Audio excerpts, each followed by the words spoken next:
ஒன்று கொரிந்தியர் 10ஆம் அதிகாரத்தின் 12ஆம் வசனத்தை இன்றைய தியானத்துக்காக நாம் எடுத்துக்கொள்ளலாம். पहला कोरिन्थियों 10वां अध्याय के 12 वचन आज हम मनन के लिए ले लेंगे. 1 Corinthians chapter 2 and verse 12 ஒருத்தங்க வாசிக்கலாம். पहला कोरिन्थियों 10वां अध्याय उसका 12 वचन. இப்படி இருக்க தன்னை நிற்கிறவன் என்று எண்ணுகிறவன் விழாதபடிக்கு எச்சரிக்கையாய் இருக்க கடவன். அல்லேலூயா हालेलुया. தன்னை நிற்கிறவன் என்று எண்ணுகிறவன் जो सोचता है कि मैं स्थिर हूं कर விழாதபடிக்கு எச்சரிப்பாய் இருக்க கடவன். वो न गिरे बिना सावधान रहे. இன்றைக்கு நாம் தியானிக்க போகிற ஒரு காரியம் आज हम मनन करने वाला वचन ஆவிக்குரிய மனிதனுடைய வீழ்ச்சி எங்கிருந்து ஆரம்பமாகிறது. आत्मिक मनुष्य का गिरावट कहां से शुरू होती है. ஒரு ஆவிக்குரிய மனிதன் மீன்ஸ் நல்ல ஆவிக்குரிய வாழ்க்கையில நல்ல உயர்ந்த மனிதர்களும் கூட சில இடங்களில் விழுந்திருக்கிறார்கள். आत्मिक मनुष्य जो आत्मिक रीति में अच्छे ऊंचाई में गए हैं वो भी गिरे हैं. அந்த அதிகாரத்தின் 11ஆம் வசனத்தை பார்க்கும் பொழுது उस अध्याय का 11 वचन में देखते हैं இவைகள் எல்லாம் திருஷ்டாந்தமாக அவர்களுக்கு சம்பவித்தது. ये सब दृष्टांत के रूप में उनके लिए पढ़ती गई. எதுக்கு சம்பவித்தது? किस लिए ये पढ़ी? அது ஏன் வேதத்தில் எழுதப்பட்டு இருக்கிறது? ये क्यों शास्त्र में लिखा இந்த गया है? அதிகாரத்தின் முதல் வசனத்தில் நீங்கள் பார்க்கும் பொழுது इस अध्याय के पहले वचन को देखते समय இஸ்ரவேல் ஜனங்களுடைய வாழ்க்கையில கர்த்தர் கொடுத்த ஆசீர்வாதமும் इजराइल लोगों के जीवन में परमेश्वर ने दिया आशीष, கர்த்தர் கொடுத்த நன்மைகளும் परमेश्वर ने दिए भलाई, அதே நேரத்தில் அவள் வீழ்ந்து போன சூழ்நிலையும் சொல்லப்பட்டு இருக்கிறது. उसी समय में वो जो गिरे उसके बारे में कहा அது गया. ஏன் வேதத்தில் எழுதி வைக்கணும்? वो क्यों शास्त्र में लिख நம்ம कर சில रखना நேரத்துல है? நினைப்போம் हम कुछ समय सोचते हैं ஒன்லி பாசிட்டிவ் திங் எழுதி வச்சானே நெகட்டிவா எழுதி வைக்கிறாங்க. जो सही हुआ है वही लिखते तो अच्छा होता. क्यों गलती की भी लिखा गया है? நல்லதை மாத்திரம் எழுதி வைக்கலாம்ல, अच्छे को लिख सकते थे, கெட்டதை ஏன் எழுதி வச்சிருக்கு? क्यों बुराई को लिखा है? அதற்கு ஒரு காரணம் இருக்கிறது. उसका एक कारण है. என்ன காரணம் அப்படின்னா क्या कारण है?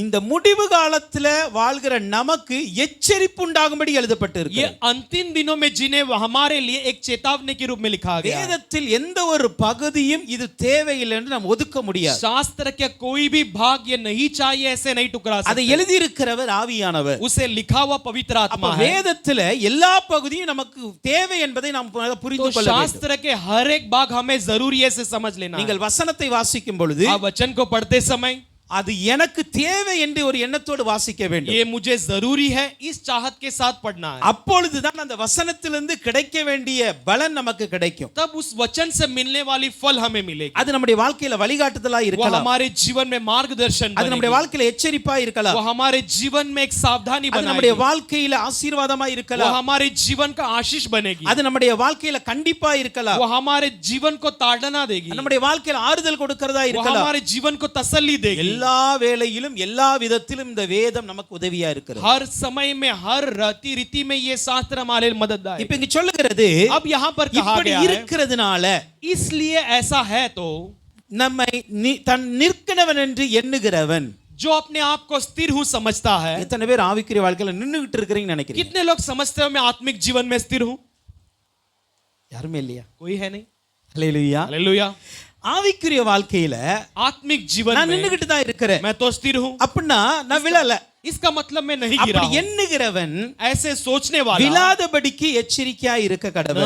गिरने लायक सावधान रहे. சில நேரங்கள்ல कुछ समय में நமக்கு ஓவர் கான்ஃபிடன்ட் ரொம்ப இருக்கும். हम जो है बहुत अपने आप को सुधार लेते हैं, ओवर कॉन्फिडेंट बन जाते हैं. தன்னம்பிக்கை என்பது அதிகமா இருக்கும். हम अपने आप को बहुत बड़ा चढ़ाकर समझ लेते हैं. ஆவிக்குரிய வாழ்க்கையில आत्मिक जीवन में தன்னம்பிக்கை சில நேரங்கள்ல நம்மளை விழ வச்சிரும். ओवर कॉन्फिडेंस हमें कुछ समय गिरा देती है. தன்னம்பிக்கை இருக்க கூடாதுன்னு நான் சொல்லல. कॉन्फिडेंस रहना चाहिए, ये अच्छी बात है. ஆனா அந்த மிகுதியான தன்னம்பிக்கை சில நேரத்தில் நம்முடைய கண்களை குருடாக்கி விடும். लेकिन जो सीमा से बढ़ जाती है हमारे आंखों को अंधा कर देती है. ஆவிக்குரிய வாழ்க்கையில எப்பொழுதுமே आत्मिक जीवन में हमेशा நாம் கிருபையை சார்ந்து இருக்க வேண்டும். हम अनुग्रह के ऊपर निर्भर रहना கிருபையை चाहिए. சார்ந்துள்ளாமல் தன்னுடைய நம்பிக்கையை சார்ந்து இருந்தால் அவன் விழுந்து போய்விடும். अनुग्रह को छोड़कर भरोसे में यदि हम अपने रहेंगे तो गिर இந்த जाएंगे. வசனத்தை கொஞ்சம் கவனமா इस கேளுங்க. वचन को ध्यान से सुनो.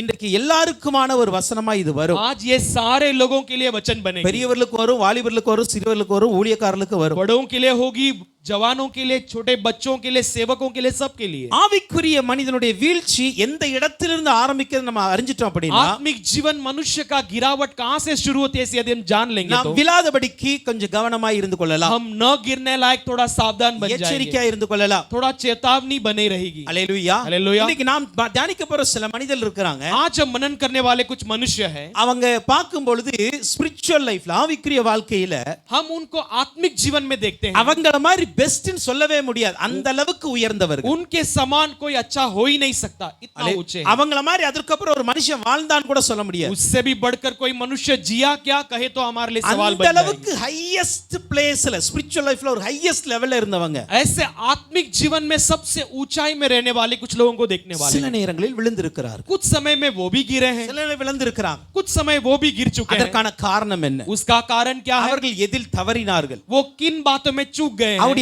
தவறுதலுக்கான காரணம் என்ன? उनका चूकने का कारण அதை क्या நீங்கள் है? அறிந்து விட்டால் यदि आप उसे जान लो அல்லது तो, நாம் கற்றுக்கொண்டால் यदि हम सीख ले तो நாம் அதில் விழாதபடிக்கு கவனமா இருக்கோம். हम उसमें गिरे बिना सावधान रह सकते हैं। Hallelujah, hallelujah, hallelujah, hallelujah. நீ காலைல யூத் மீட்டிங் நடந்துச்சு, आज सुबह यूथ मीटिंग हुई, அநேக காரியங்களை பிரதர் ஷேர் பண்ணாங்க. कई बातों को भाई ने बताया।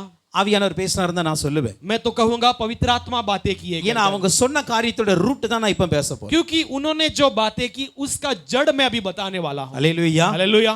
அதனுடைய வேர் எங்க இருந்தா நான் இப்ப டச் பண்ண போறேன். उसका जड़ कहां से शुरू हुआ है वही में हम देखने वाले हैं। கொஞ்சம் கவனமா கேளுங்க. थोड़ा ध्यान से सुनो। ஆதியாகமம் 3ஆம் அதிகாரத்தில் उत्पत्ति 3 अध्याय के 1ஆம் வசனத்தை பார்க்கும் பொழுது पहले वचन को देखते हैं। Genesis chapter 3 verse 1. उत्पत्ति 3:1 में देखते हैं, தேவனாகிய கர்த்தர்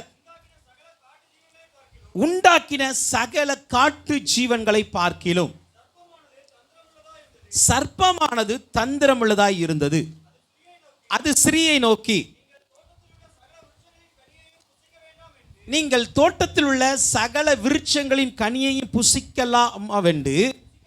புசிக்க வேண்டாம் என்று தேவன் சொன்னது உண்டோ என்றது. அல்லேலூயா, हालेलुया। இங்க நம்ம பார்க்கிறோம், यहां पर हम देखते हैं தேவன் உண்டாக்கின சகல காட்டு மிருகங்களில், परमेश्वर ने रचाया हुआ सारे जंगली जानवरों, நாட்டு மிருகங்கள் அல்ல, ये पालतू जानवर नहीं, காட்டு மிருகங்கள், जंगली जानवर। அல்லேலூயா, हालेलुया। அந்த காட்டு மிருகங்கள்ல उन जंगली जानवरों में சர்ப்பமானது தந்திரமுள்ளதாய் இருந்தது. सांप जो सबसे चालाक थी। இந்த தந்திரம் என்பதை குறித்து நான் இதுக்கு முன்னாடி நான் ஆல்ரெடி விளக்கியிருக்கேன்னு நினைக்கிறேன். ये चालाकी के बारे में मैंने पहले भी बताया। சப்டில் அப்படின்னு சொல்லுவோம்.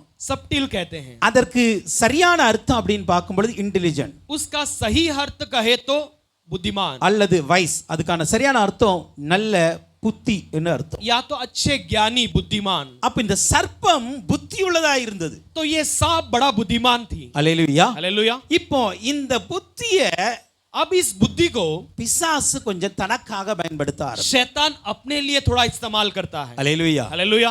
சில நேரங்கள்ல कुछ समय में எனக்கு ரொம்ப ஞானம் இருக்குன்னு நினைச்சிட்டா பிசாசு உங்களை வளைச்சிருவான். मुझे बहुत ज्ञान है समझ लिया तो शैतान तुम्हें अपने लिए मोड़ लेता है। நல்லா புரிந்து கொள்ளுங்க. अच्छे से समझ लो, உங்களுக்கு நமக்கு கொடுத்திருக்கிற ஞானமும் அறிவும் கர்த்தரிடத்திலிருந்து வந்திருக்கிறது. आपको दिया गया या हमें दिया गया ज्ञान बुद्धि परमेश्वर के पास से आती है। நாம் அதை எண்ணாமல் हम उसे न सोचते என்னுடைய हुए ஞானத்தை குறித்து நான் பெருமைப்பட ஆரம்பித்தால், मैं अपने ज्ञान के बारे में यदि घमंड करूं तो, எனக்குள்ள இருக்கிற அறிவை குறித்து நான் அதிகமாக பெருமைப்பட பேச मेरे ஆரம்பித்தால், अपने अंदर के बुद्धि के बारे में अधिक घमंड करो तो அது अनेक நேரத்துல பிசாசினால் பயன்படுத்துகிற ஒரு பெரிய ஆயுதமாய் மாறி, कई बार शैतान उसे इस्तेमाल करने वाला सबसे बड़ा हथियार நாம் बन யாரும் जाएगा। முட்டாளாய் இருப்பது தேவனுக்கு பிடிக்காது. हम कोई भी मूर्ख रहना ये परमेश्वर के लिए पसंद नहीं है। என் மகனே நீ ஞானவானா இருந்தான்னு हे சொல்றார். मेरे बेटे तू ज्ञानवान रहे ऐसे कहता கர்த்தருக்கு है। பயப்படுதல் ஞானத்தின் ஆரம்பம். परमेश्वर का भय मानना यही ज्ञान की आरंभ ஞானமுள்ள है। பிள்ளை பெற்றோரை சந்தோஷப்படுத்தும். ज्ञानी पुत्र परमेश्वर पिता को खुश करता है। நீதிமொழிகள்ல ஞானத்தை குறித்து அதிகமாய் பார்க்கிறோம். नीति वचन में ज्ञान के बारे में हम अधिक देख நம்ம सकते हैं। ஞானமுள்ளவர்களா இருக்க வேண்டும். हम सब तो अच्छे ज्ञानी ஆனால் रहना அதே நேரத்துல चाहिए, लेकिन उसके साथ அந்த साथ ஞானத்தை பிசாசு பயன்படுத்த கூடாது, தேவன் பயன்படுத்த வேண்டும். उसी ज्ञान को शैतान नहीं परमेश्वर इस्तेमाल करना। அல்லேலூயா. हालेलुया। ஓகே, இப்போ இங்க பார்க்கிறோம், अब हम देखते हैं சர்ப்பத்தின் வாயிலிருந்து பிசாசு பேச ஆரம்பிக்கிறார். सांप के मुंह से शैतान बातें करने लगता है। அல்லேலூயா. हालेलुया। இதுவரைக்கும் ஆதாம் ஏவாள் யார்ட்டெல்லாம் பேசிட்டு இருந்தாங்க? अब तक आदम और हव्वा किससे बातें कर रहे थे? அங்க யார் இருந்தா? वहां पर कौन था? அவர்கள் பேசுவதற்கான ஒரே ஆளு தேவன் தான். वो बातें करने वाला एकमात्र कौन कहे तो यीशु। இதுவரைக்கும் எந்த மிருகமும் இவர்களிடம் வந்து பேசினது கிடையாது. अब तक कोई जानवर ने इनसे बातें नहीं की, எந்த பிசாசும் வந்து பேசினது कोई கிடையாது. शैतान ने बातें नहीं की, எந்த மனிதர்களும் கிடையாது. कोई मनुष्य भी नहीं थे, எந்த பறவைகளும் வந்து பேசினது कोई கிடையாது. पक्षी नहीं बातें की। இப்போ எந்த ஒரு இவங்ககிட்ட பேசணும் அப்படின்னா சாயங்கால வேளையில தேவன் வருவார், தேவன் இவர்களோடு பேசுவார். इनसे बातें करने शाम के ठंडे समय में परमेश्वर आएगा, बातें करेगा। இப்போ முதலாக ஒரு சர்ப்பம் பேச अब ஆரம்பிக்கிறது. पहले बार एक सांप बातें करने लगता है। அல்லேலூயா. हालेलुया। பேச ஆரம்பித்த உடனே जैसे बातें करने शुरू करती है, ஏவாளுக்கு ரொம்ப ஆச்சரியமாயிருச்சு. अब वह थोड़ा अचंभित हो गई। இதுவரைக்கும் என் கூட பேச யாருமே இல்ல, முதல்ல ஒரு சர்ப்பம் பேசுதுப்பா. अब तक मुझसे बातें करने कोई नहीं, अभी तो सांप आकर बातें कर रही है। அல்லேலூயா. हालेलुया, அல்லேலூயா. हालेलुया। இப்படிதான் பிசாசு சில நேரத்துல பேசுவோம். ऐसे ही शैतान कुछ समय में आकर बातें करेगा। நீங்க சில நேரத்துல எனக்கு கூட யாருமே பேச இல்ல, ஆள் இல்லன்னு நினைப்பீங்க தெரியுமா? आप कुछ समय में सोचते मैं वो अकेला पड़ गया, मुझसे बातें करने कोई नहीं है, ரொம்ப கஷ்டமா இருக்கு, बहुत तकलीफ में हूं, வேதனையா இருக்கு. बहुत वेदना में हूं। எனக்கு யாராவது கொஞ்சம் ஆறுதல் கொடுத்த யாராவது வந்தா நல்லா இருக்கும். मुझे कोई अगर तसल्ली देना आया तो अच्छा रहेगा, आप सोचते हो। திடீர்னு உங்களுக்கு அறியாத ஒரு ஆள் வருவாங்க. अचानक आप जो अनजान है, ऐसा कोई व्यक्ति आपके पास திடீர்னு பேச आएगा, ஆரம்பிப்பாங்க. अचानक आपसे बातें करने கொஞ்சம் लगेगा, கவனமா இருக்கணும். थोड़ा सावधान रहिए। அல்லேலூயா. हालेलुया। புதிதாக அறியாத தெரியாத ஒரு நபர் வந்து உங்கள்ட்ட பேசும் பொழுது नया अनजान व्यक्ति कोई अगर आपसे बातें करता है तो கவனமா இருக்கணும். थोड़ा सावधान रहना சில चाहिए। நேரங்களில் பிசாசும் அவர்கள் மூலம் வேலை செய்வார். कुछ समय शैतान भी उनके द्वारा कार्य करेगा। அல்லேலூயா. हालेलुया। ஓகே, இப்ப பேச ஆரம்பிக்கிறான். अब बातें करने लगती है। அவன் கேட்கிற கேள்வி என்ன அப்படின்னா, वो क्या सवाल करता है? நீங்கள் தோட்டத்தில் உள்ள சகல விருட்சங்களின் கனியையும் புசிக்க வேண்டாம் என்று தேவன் சொன்னது உண்டோ? क्या बगीचे के सारे फलों को आप नहीं खाना है, ऐसे परमेश्वर ने कहा है? இவனுடைய கேள்வி என்ன அப்படின்னா, इसका सवाल क्या है? நீங்கள் புசிக்க வேண்டாம் என்று आप नहीं खाना है कर कर தேவன் சொல்லி இருக்கிறாரா? क्या परमेश्वर ने कहा है? முதலாவது पहले ஒரு ஆவிக்குரிய மனிதனுடைய வீழ்ச்சி எங்கிருந்து ஆரம்பிக்கிறது என்றால், एक आत्मिक मनुष्य का गिरावट कहां से शुरू होती है? நம்முடைய கவன சிதறல்களில் இருந்து ஆரம்பிக்கிறது. हमारा ध्यान भटकने से शुरू होती है। நம்முடைய கவனம் சிதறிவிட்டால், हमारा ध्यान भटक गई तो நல்லா புரிந்து கொள்ளுங்க, अच्छे உங்களுடைய से ध्यान வீழ்ச்சி दीजिए। தொடங்கி விட்டது என்று அர்த்தம். आपका गिरावट शुरू हो गई, समझ लो। நீங்க எங்கே விழ போகிறீங்கன்னு आप அர்த்தம். कहीं ना कहीं गिरने वाले हो, समझ लो। அது சபையில இருந்தாலும் சரி, வீட்டில இருந்தாலும் சரி, वो कलीसिया में होने दिया, घर पर होने உங்க கவனம் சிதற ஆரம்பிச்சிருச்சு. दिया। आपका ध्यान यदि भटकने लगती है तो என்னால வசனத்தை கேட்க முடியல, मैं वचन को नहीं सुन पा रहा हूं। வசனம் பேசும்பொழுது என் பக்கத்துல இருக்கிறவங்களோட பேச தோணுது, वचन बातें बोलते समय मैं बाजू में बात करने का ऐसा मन கர்த்தரை करता है। ஆராதிக்கும் பொழுது என்னால ஆராதிக்க முடியல, परमेश्वर की आराधना करते समय मैं आराधना नहीं நான் कर மற்றவர்களை पाता, பார்த்துக்கிட்டு தான் இருக்கிறேன், मैं दूसरों को ही देखते அல்லது रहता வேற हूं ஏதாவது காரியத்தை பண்ணிட்டு या இருக்கிறேன். कुछ और काम करते रहता हूं। எப்பொழுது உங்களுடைய கவனம் மாற ஆரம்பிக்கிறதோ, சிதற ஆரம்பிக்கிறதோ, ஒரு ஆவிக்குரிய மனிதன் எவ்வளவு உயர்ந்த இடத்தில் இருந்தாலும் அவன் விழுவதற்கான அறிகுறிகள் जब ஆரம்பிக்கிறது. आपके ध्यान भटकने लगती है, या तो यहाँ वहां लगती है, तो आत्मिक मनुष्य का गिरावट शुरू हो जाती है। நான் ஒன்று சொல்லுவேன் मैं எப்பொழுது, एक बात को हमेशा कहता हूं, ஆதாம் ஏவாளை போல தேவனோடு உறவாடினர் இந்த உலகத்துல எந்த மனுஷனும் கிடையாது. आदम और हव्वा के समान परमेश्वर से रिश्ता बिताने वाले इस दुनिया में कोई और नहीं हो सकता டைரக்டா है। தேவனோடு டெய்லி பேசுறாங்க. सीधा आमने सामने परमेश्वर से हर दिन बातें करते हैं। இவர்களை பார்ப்பதற்காகவே தேவன் பரலோகத்தை விட்டு ஏதேன் தோட்டத்துக்கு और வருவார். इन्हें देखने के लिए परमेश्वर स्वर्ग से एदेन वाटिका में आते हैं। அவர்களுடைய சாயல் தேவ சாயலாகவே இருந்தது. और उनका स्वरूप परमेश्वर के स्वरूप के तुलने में था। தேவன மாதிரி அவங்க वो இருந்தாங்க. परमेश्वर के समान थे। தேவனோடு டைரக்டா பாருங்க, எந்த ஒரு மனுஷனும் தேவனை பார்த்தது இல்லைங்க. कोई भी मनुष्य ने परमेश्वर को नहीं देखा है। வசனம் சொல்லுகிறது, वचन कहती है, என்னை பார்த்துட்டு ஒரு மனுஷன் உயிரோட இருக்க கூடாது. मुझे देखकर कोई मनुष्य जीवित नहीं रह सकता। அவரை குறித்து சொல்லுகிறது, उसके बारे में कहा गया है, ஒருவரும் சேரக்கூடாத ஒளியில் வாசம் பண்ணுகிறவர், कोई भी निवास न करने वाले ज्योति में निवास करने वाला। மனிதரில் ஒருவரும் கண்டிராதவரும், मनुष्य में कोई अब तक उसे नहीं देखा है, காணப்படக்கூடாதவருமாய் இருக்கிற और தேவன். देख भी नहीं सकता ऐसा एक परमेश्वर। இன்றைக்கு இருக்க மனிதர்கள்ல ஒருவரும் என் தேவனை நேரடியா பார்க்க முடியாது. आज रहने वाले मनुष्य में कोई भी आमने सामने मेरे परमेश्वर को नहीं देखा है। நாம எவ்வளவு பெரிய பரிசுத்தவான்களா இருந்தாலும் இன்னைக்கு நம்ம தேவனை பார்க்க முடியாது. हम कितनी बड़ी पवित्र क्यों ना हो, लेकिन परमेश्वर को नहीं देख அப்ப पाएंगे। நம்மளை விட तो हमसे भी बढ़कर எத்தனை மடங்கு ஆதாம் ஏவாளும் உயர்ந்த ஸ்தானத்துல இருந்திருப்பாங்க. कितने गुना आदम और हव्वा ऊंचे स्थान में रहे होंगे। நான் சொல்றது புரிய வருதா? मैं जो कह रहा हूं समझ पा रहे हो? நம்மளை விட 1000 மடங்குல, லட்சம் மடங்குல, கோடி மடங்கு வச்சாலும் நம்ம ஆதாம் ஏவாள் பக்கத்துல போக முடியாது. हमसे हजार नहीं, लाखों नहीं, लेकिन करोड़ों गुना भी तुलना रखेंगे तो हम उसके அந்த पास नहीं जा அளவுக்கு सकते। தேவன் அவர்களை மகிமையான ஸ்தானத்தில் வைத்திருந்தார். इतना परमेश्वर ने उन्हें महिमा युक्त जगह पर रखा है। அல்லேலூயா हालेलुया அல்லேலூயா. हालेलुया। அப்படிப்பட்ட ஒரு ஸ்தானத்தில் இருந்து ऐसे एक जगह से ஆதாமும் ஏவாளும் விழுந்தாங்களா இல்லையா? आदम और हव्वा गिरे कि नहीं? விழுந்தார்கள். गिरे। தேவ சாயலை இழந்தார்கள். परमेश्वर के रूप को खो दिया। தேவனுடைய மகிமை இழந்தார்கள். परमेश्वर की महिमा को खो தேவனுடைய दिया। உறவை இழந்தார்கள். परमेश्वर के रिश्ते को खो दिया। தேவன் மீது தேவன் அவங்களுக்கு கொடுத்திருந்த கனமான எல்லா காரியத்தையும் இழந்தார்கள். परमेश्वर ने उन्हें आदर के रूप में दिया हुआ सारे बतों को खो दिया। அதற்கான முதல் காரணம் என்ன தெரியுமா? उसका सबसे बड़ा कारण क्या है? पहला, ஏவாளுடைய கவனம் சிதறினது. हव्वा का ध्यान भटकना ही। எதிலிருந்து சிதறினது? किन बातों से भटका? எதிலிருந்து நம்ம கவனம் சிதற கூடாது தெரியுமா? किन बातों से हमारा ध्यान नहीं भटकना चाहिए? ஆண்டவர் இந்த ஆதாம் ஏவாளுக்கு சொல்லியிருந்தாங்க, परमेश्वर ने आदम और हव्वा से कहा था, இந்த தோட்டத்தில் உள்ள எல்லா கனிகளையும் நீங்கள் சாப்பிடலாம். इस बगीचे के सारे फलों को तुम खा सकते हो, நடுமரத்தின் கனியை மட்டும் சாப்பிடக்கூடாது. केवल बीच के वृक्ष का फल नहीं खाना है। தோட்டத்தில் இருக்கிற அத்தனை மரங்களின் கனியை சாப்பிடலாம். इस बगीचे के सारे पेड़ के फलों को खा இப்ப सकते हो। ஆதாமும் ஏவாளும் பாவம் செய்வதற்கு முன்பாக எத்தனை ஆண்டுகள் வாழ்ந்தார்கள் என்று நமக்கு अब தெரியாது. आदम और हव्वा पाप करने के पहले कितने साल वो जिए हम नहीं जानते। பாவம் செய்ததுக்கு அப்புறம் தான் நாட்கணக்கில் வந்தது. पाप करने के बाद ही दिन गिनती में आई। அதுக்கு முன்பாக நாட்கணக்கு கிடையாது. उसके पहले दिन का कोई गिनती नहीं இப்ப அவர்கள் होता था। எத்தனை வருடங்கள் வாழ்ந்தார்கள்? अब वो कितने साल तक जिए, அது 1000 2000 நமக்கு தெரியாது. वो 1000 है या 2000 हम नहीं जानते। அல்லேலூயா. हालेलुया।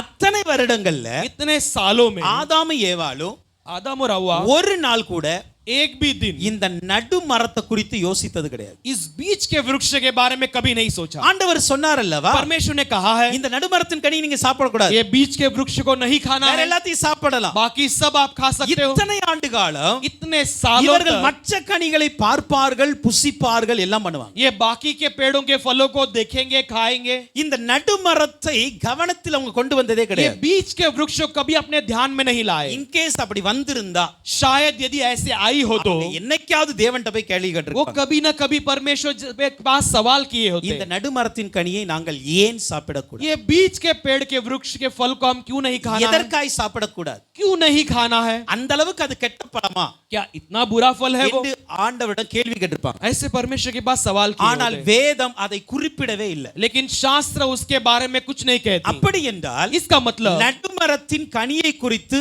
ஆதாமும் ஏவாளும் கேர் பண்ணதே கிடையாது. बीच के वृक्ष के फल के बारे में आदम हव्वा ने कभी चिंता नहीं அதை किया। குறித்து திங்க் பண்ண கூட, அதை குறித்து கவனம் வைத்தது கூட उसके கிடையாது. बारे में कभी सोचा तक नहीं। அவர்கள் கவனம் இல்லாத நேரத்துல उनका ध्यान जब नहीं था, அவர்களுடைய வாழ்க்கை ரொம்ப நல்லா இருந்துச்சு. उनका जीवन बहुत सरल था। முதலாக पहले சர்ப்பம் வந்து சொல்லுகிறது, सांप आकर कहती है, தேவன் புசிக்க வேண்டாம் என்று எதையாவது சொல்லி இருக்கிறாரா? क्या परमेश्वर ने तुमसे कहा है कुछ किसी चीज को नहीं खाना है? சாத்தானுடைய முதல் தந்திரம், விளைவிப்பதற்கான முதல் தந்திரம் என்ன தெரியுமா? शैतान का सबसे पहला चालक की गिराने के लिए எதைக்கு மேல் நம்ம கவனம் வைக்க கூடாதோ அதற்கு மேல் கவனத்தை வைக்க வைப்பதுதான். जिसके ऊपर हम ध्यान नहीं लगाना चाहिए वहां पर हमारा ध्यान लगाने இந்த लगता है। நடுமரத்தின் மீது இவர்கள் கவனம் இதுவரைக்கும் வச்சதில்லை, அதை குறித்து யோசித்தது इस இல்லை. बीच के पेड़ के बारे में इन्होंने कभी ध्यान नहीं रखा था और कभी ने सोचा नहीं। ஃபர்ஸ்ட் டைம் पहली बार யோவாள் யோசிக்கிறாள், हव्वा सोचती है, சாத்தானுடைய வார்த்தை நிமித்தமா. शैतान के शब्दों से யோவாள் ஃபர்ஸ்ட் டைம் அந்த நடுமரத்தை குறித்து யோசிக்கிறாள். पहली बार उस वृक्ष के बारे में सोचती है हव्वा। ஆமா, தேவன் தான் சொன்னார் சாப்பிட வேண்டாம்னு சொல்லி இருக்கிறார். हाँ, परमेश्वर ने कहा है नहीं खाना है, எல்லா கணத்தின் கனியை நாங்க புசிக்கலாம், सारे पेड़ों के फल हम खा सकते हैं, தோட்டத்தின் நடுவில் இருக்கிற விருட்சத்தின் கனியை புசிக்கவும் केवल கூடாது, इस தொடவும் கூடாது बगीचे के बीच के वृक्ष के फल को ना तो खाना है ना तो छूना है, என்று சொன்னார். ऐसे उसने कहा। அல்லேலூயா. हालेलुया। ஆதியாகமம் 2ஆம் அதிகாரத்தில் उत्पत्ति दूसरा अध्याय के 2ஆம் அதிகாரத்துல दूसरे अध्याय में 16 17 17 वचन को देखेंगे। ஆனாலும் நன்மை தீமை அறியத்தக்க விருட்சத்தின் கனியை புசிக்க வேண்டாம், சாகவே சாவாய். ஓகே, ஆண்டவர் என்ன சொன்னாரு? परमेश्वर ने क्या कहा? புசிக்க வேண்டாம். नहीं खाना। கொஞ்சம் கவனமா, थोड़ा ध्यान से, புசிக்க வேண்டாம். मत खाना। ஸ்திரீ ஏவாள் சர்ப்பத்திட்ட சொல்லும் பொழுது என்ன சொல்றா? हव्वा जब सांप को ये कहता है, 3ஆம் அதிகாரத்தின் 3ஆம் வசனம், तीसरा अध्याय के तीसरा वचन, அந்த பாதியில இருந்து வாசிங்க. நீங்கள் சாகாதபடிக்கு அதை புசிக்கவும் இந்த தொடவும் என்பது ஆண்டவர் சொன்னாரு. परमेश्वर ने कहा न तो खाओ न तो छूना। அப்படின்னா என்ன அர்த்தம் தெரியுமா? इसका मतलब क्या है? இவள் கொஞ்சம் எடுத்துக்கூட்டி தான் சொல்றா, அது வேற மேட்டர். ये जो कुछ बड़ा चढ़ाकर बोलती है वो अलग बात है, ஆனா இது வரைக்கும் அந்த கனியை அவங்க தொட்டது கிடையாது. लेकिन अब तक उस फल को उन्होंने कभी छुआ नहीं. புரியுதா? தொட்டதே இல்ல அப்படின்னா அதை குறித்து அவங்க யோசிக்கவே இல்லை. अभी तक छुआ नहीं यानी उसके बारे में कभी सोचा नहीं. இப்போ अब சர்ப்பம் சொல்லுகிறது, सांप कहती है நீங்கள் சாகவே சாவதில்லை, आप कभी नहीं मरोगे, நீங்கள் இதை புசிக்கும் நாளிலே உங்க கண்கள் திறக்கப்படும், आप जिस दिन इसे खाओगे आपके आंखें खुल நீங்கள் जाएगी, தேவர்களைப் போல மாறுவீர்கள். तुम देवताओं के समान बन அப்படி जाओगे. சொன்ன உடனே ऐसे कहते ही 6ஆம் வசனம் சொல்லுகிறது, छठवां वचन कहती है அந்த விருட்சம் वो वृक्ष புசிப்புக்கு நல்லது. खाने के योग्य है. ஃபர்ஸ்ட் டைம் யோவால் அந்த கனியை குறித்து சொல்றா, இது ரொம்ப நல்ல கனி. पहले बार अव्वा उस फल के बारे में कहती है अच्छा फल है. இதுவரைக்கும் இந்த கனியை குறித்து அவள் யோசிக்கல. अब तक इस फल के बारे में उसने कभी नहीं இந்த सोचा. மரத்தின் மீது அவளுடைய கவனம் போகல. इस पेड़ के ऊपर कभी उसका ध्यान नहीं गया. ஆனால் இப்போது முதல்ல சாத்தான் சொல்றான், நீங்க புசிக்க வேண்டாம்னு ஆண்டவர் சொல்லி இருக்கிறாரா? लेकिन पहले बार शैतान कहता है कि क्या परमेश्वर அவனுடைய नहीं खाने டெக்னிக் के என்ன लिए தெரியுமா? நல்லா उसका புரிஞ்சுக்கங்க. टेक्निक क्या है समझ लो. நீங்க இந்த தோட்டத்தில் இருக்கிற எல்லா கனியையும் புசிக்கலாமான்னு அவன் கேட்கல. आप ये वृक्ष बगीचे के सारे फल खा सकते हो क्या? அவனுடைய ऐसे नहीं கேள்வி पूछा. என்ன தெரியுமா? उसका सवाल क्या है? புசிக்க வேண்டாமா அப்படின்னா, आप नहीं खाना है ऐसे कोई फल है எதை क्या? நீங்கள் கவனிக்கலையோ, எதை நீங்கள் விலக்கி வைத்திருக்கிறீர்களோ அதை தான் அவன் சுட்டி காட்டுகிறான். जिस पर आपका ध्यान नहीं गया है, आपने नहीं अनजान रखा है, उसी को वो அவன் बताता है. அதன் மீது தான் அதிக முக்கியத்துவம் वो கொடுக்கிறான். उसी बात के ऊपर आपका ध्यान भटकाना நாம चाहता அதுக்கு है. முக்கியத்துவம் கொடுக்கல. हमने उसको कोई मुख्यता ஆனா नहीं दी है, பிசாசு நம்மை முக்கியத்தை கொடுக்கும்படியாக நம்மை தூண்டுகிறான். लेकिन शैतान हमें उससे पर मुख्यता देने के लिए उकसाता है. இப்போ மற்ற மரத்தின் கனிகளை விட்டுட்டு யோவாளுடைய கவனம் இது மேல் திசை மாறினது. अब बाकी पेड़ों को फलों को छोड़कर अव्वा का ध्यान इस पेड़ पर लगती है. இப்போ அந்த கனியை பார்க்கறா, अब उस फल को देखती है, புசிப்புக்கு நல்லது, ये खाने के लिए योग्य है, பார்வைக்கு இன்பமா இருக்கிறது, नजरों के लिए बहुत बहुमूल्य लगती புத்தியை है, தெளிவிக்கிறதற்கு இச்சிக்கப்படத்தக்கதா இருக்கிறது बुद्धि को हमारे साफ करने लायक वो हमें चेतावनी என்று देती है. கண்டு ऐसे அதை देखकर பறித்து उसे तोड़कर புசித்து खाकर தன் புருஷனுக்கு கொடுத்தார், अपने पति को देकर அவனும் புசித்தான். उसने भी खाया. அல்லேலூயா. அல்லேலூயா. யோவான் 2:16 சொல்லுகிறது,